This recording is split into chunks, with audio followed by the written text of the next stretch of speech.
With YCS Pasadena just around the corner, as well as plenty of local and regional events, many people are asking the question, how do I beat Danger FTK? And keep in mind, not only is there the YCS London variant of the Danger FTK strategy, there's also another version of the deck that Jeff Jones played and took to a top 8 finish at YCS Niagara Falls that was more focused on Dark Warrior monsters, and we don't actually know which variant is better or which one's going to see more play this coming weekend.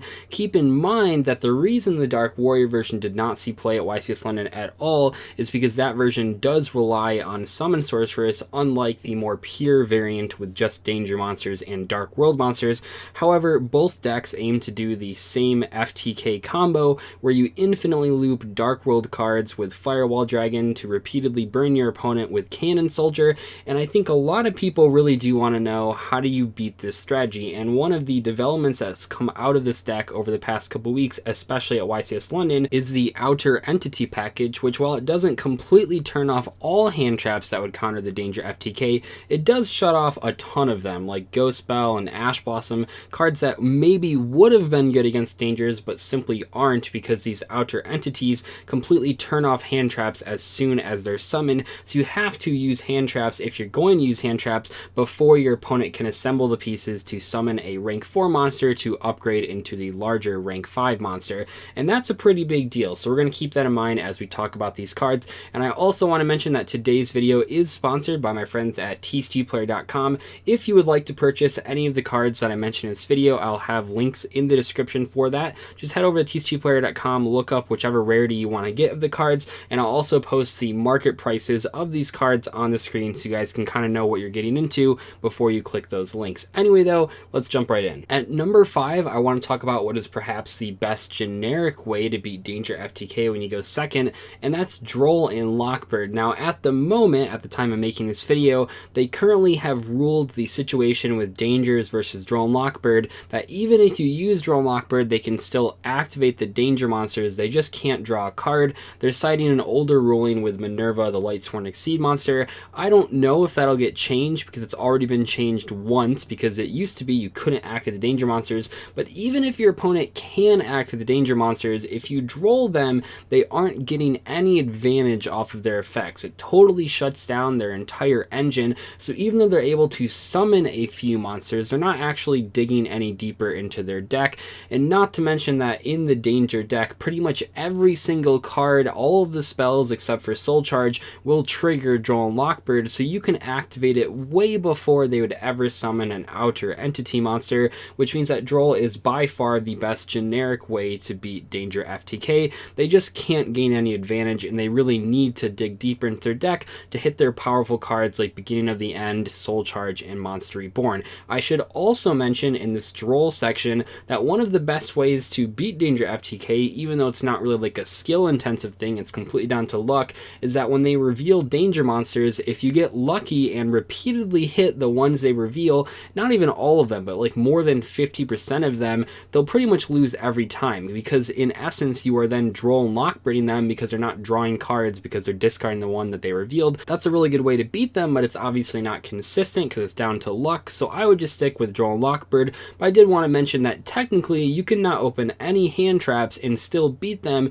as long as you pick the right Danger monsters at the right time. At number 4, we have Ghost Reaper and Winter Cherries, which is pretty unsurprising because the entire loop revolves around Firewall Dragon. There's only one copy of Firewall Dragon, and if you can banish it out of your opponent's extra deck before they ever get a chance to summon it, you'll win almost all the time. Now I will mention, just keep in mind, your opponent can still get a board of a whole bunch of large monsters, they just won't be FTKing you. So if you're playing a slower strategy like Altergeist, you might not win every time that you use Ghost Reaper. However, most strategies, especially the aggressive ones, can usually just OTK against a Danger deck because their board won't be too good. It'll just be a lot of big monsters with not very good effects, especially cards like Danger Bigfoot and Danger Thunderbird, cards that have a lot of attack points but are essentially vanilla monsters on the field. But still, Ghost Reaper and Winter Cherries is one of the best ways to beat this deck going second. It's essentially letting you, as a player, ban Firewall Dragon,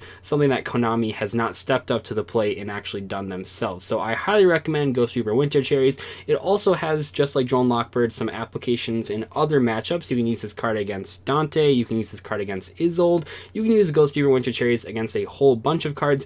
I don't know if it's really worth main decking unlike Droll and Lockbird, but it definitely is a card you want in your side deck if you plan on going to any competitive tournaments before Konami hits this deck on the ban list. At number 3, we have a card that might not be in the budget for every player, but I highly recommend playing it if you can get your hands on a couple copies, and that's Infinite Impermanence. Now, I know on paper this looks just like a trap card version of Effect Veiler, and in many cases it is. However, remember that I said that Outer Entities is like one of the main reasons that Danger FTK is so deadly, and Infinite Impermanence actually gets around that because it's not a monster effect activating. The really cool thing about this card is that you can save it long after your opponent has summoned an Outer Entity monster, unlike the 2 previous hand traps that I just mentioned where you have to activate them before that. In the case of Impermanence, you can hold it pretty much the entire time until your opponent activates a key effect like Firewall Dragon to bounce back the Cannon Soldier from the graveyard to their hand. You can just hit it with Impermanence. Now, in some cases,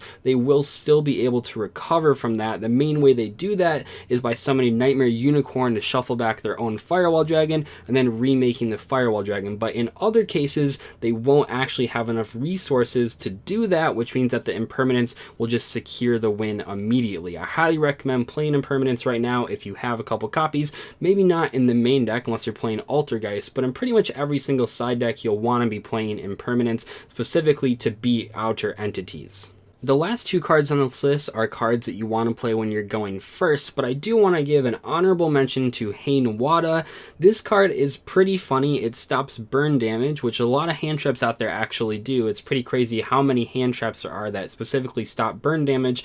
However, the reason that Hainanwada is better than all of the other ones is because you can discard it at any time, which means you can discard it before Outer Entity comes out, and that's really, really powerful. You can just discard it and then you take no effect damage for the entire turn, and it's really cool. I think this is sort of a minute reason to like this card, but if your opponent is in game 3 and they're going first, one of the worst things about playing against Danger FTK is that they can pretty much spend like 10 minutes just comboing off. So even if you Droll and Lockbird them, even if you Ghost Reaper them, they can just waste your time, summon Cannon Soldier and do like 400 damage to you. Even if they're not looping Cannon Soldier, if they can do a little bit of damage before you ever get a turn, they'll win the match. But Hainanwada, not only does it prevent you from taking damage, but if you save it until your opponent uses a Zephyros effect, they'll be behind on life points, and now they can't do damage to you, so you'll win the match. That is such a small application, but every single time your opponent activates Zephyros when you have Hainanwada in hand and you're about to go into time,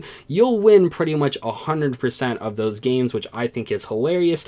Now, the main problem with this card, unlike the previous 3 cards that I mentioned, it really only has this one matchup where it matters. You're only going to side it against Danger FTK when you're going second, and in general there's only 15 slots in your side deck, so you want them to be as all-purpose as possible. Hainanwada is so linear and so specific that I can't really recommend it for everyone, but if you happen to have a couple extra slots in your side deck, or if you couldn't afford like Infinite Impermanence, so you have 3 slots open, it might be a valid option as another card to side against Danger FTK when you go second.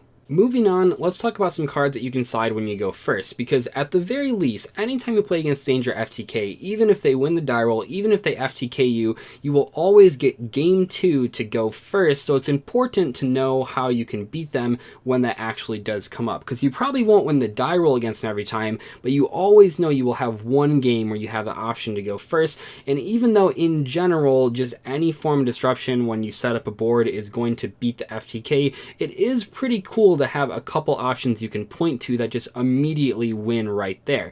The first option is Summon Limit, and this card's already seen play in a couple decks like Sky Strikers and Altergeist, and this card is so good. When you think of the Danger FTK strategy, it's pretty much just fine-tuned to just summon a whole bunch of monsters. The entire deck pretty much is just monsters and draw power, and Summon Limit prevents either player from summoning more than twice per turn. But what's especially cool about this this card instead of a card like Rivalry of Warlords is that you can flip this after your opponent has summoned twice, and then they can't destroy it with like Nightmare Phoenix, or they can't shuffle back with Nightmare Unicorn, unlike Rivalry, which occasionally they can still out because there are some Fiend type danger monsters. So in the case of Summon Limit, you just wait for your opponent to summon like 2 danger monsters, they're about to go into their extra deck, you just flip Summon Limit, and 9 times out of 10, they won't actually have a way to do anything. And maybe they drew the Twin Twisters, maybe they drew the MST or the Cosmic Cyclone, but most of the time, this will just win you the game immediately.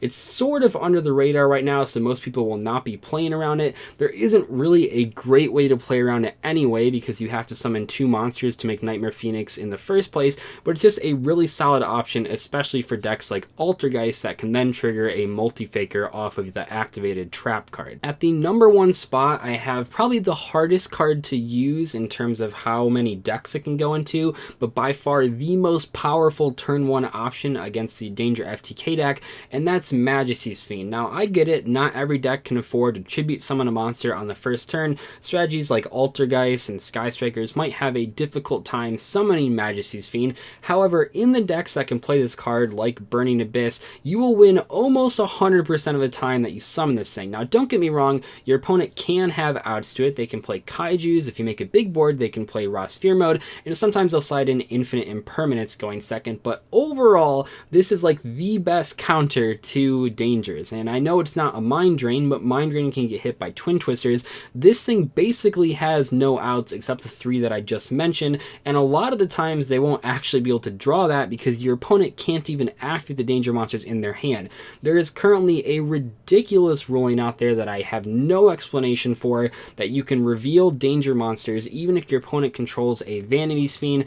Don't try to make sense of that because it doesn't make any, and I assume at YCS Pasadena that ruling will actually be reversed, but at the moment, Vanity's Fiend, even though it might seem like a good out to the danger monsters, doesn't quite do the job. So Majestys Fiend is where I look. This card is so insane. I know you might feel bad about playing a card where your opponent can't play the game at all. However, keep in mind that they're playing an FTK deck, so do we really care about their feelings? I personally don't. Anyway though, if you can play Majestys Fiend, you should be playing Majestys Fiend. You will win almost every time that you can summon this on the first turn, specifically because your opponent cannot out Majestys Fiend with commonly played cards like Twin Twisters because it's not a back row card like many other Floodgates.